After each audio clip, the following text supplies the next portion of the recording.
For times in recorded history, a major currency has been debased to the point of near total collapse. The sequence each time is almost identical. This is not a forecast. It is an archive. The historical record of what happened, documented as it occurred. Chapter 1. The Roman denarius. In the 1st century AD, the Roman denarius was 90% silver. It was the currency of an empire. By the 3rd century AD, 200 years later, the silver content had fallen below 5%. Emperors needed revenue. The coin was the lever. Inflation followed. Prices in Rome rose by an estimated factor of 50 between the 1st and 4th centuries. Trade contracted.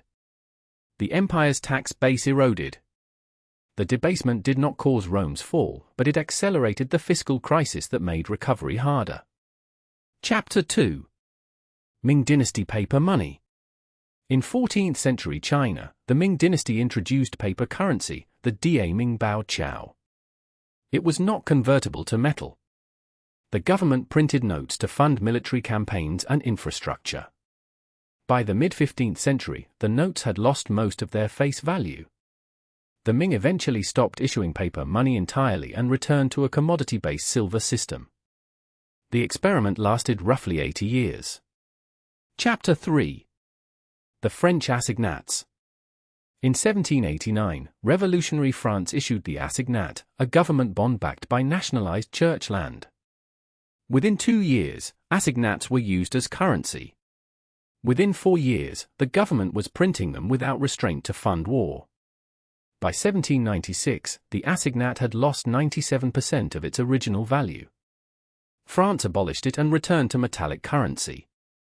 The entire episode ran from 1789 to 1797, 8 years from creation to collapse. Chapter 4.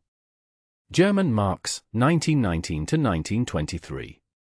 At the end of the First World War, Germany owed reparations it could not pay in gold. The Reichsbank printed marks.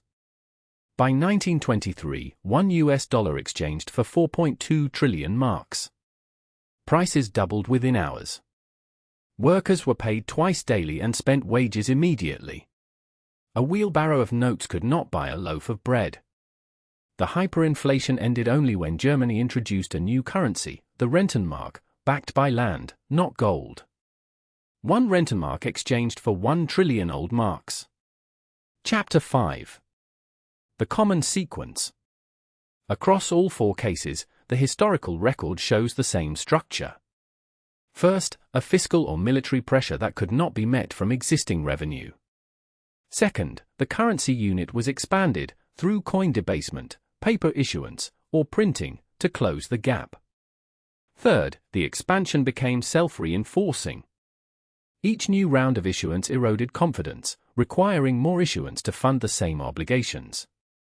Fourth, a resolution arrived only through a hard break, a new currency, a return to commodity backing, or a collapse of the issuing authority. The 4 cases span 14 centuries and 4 different monetary systems. The shape is the same. This is what the historical record shows. The archive stays open.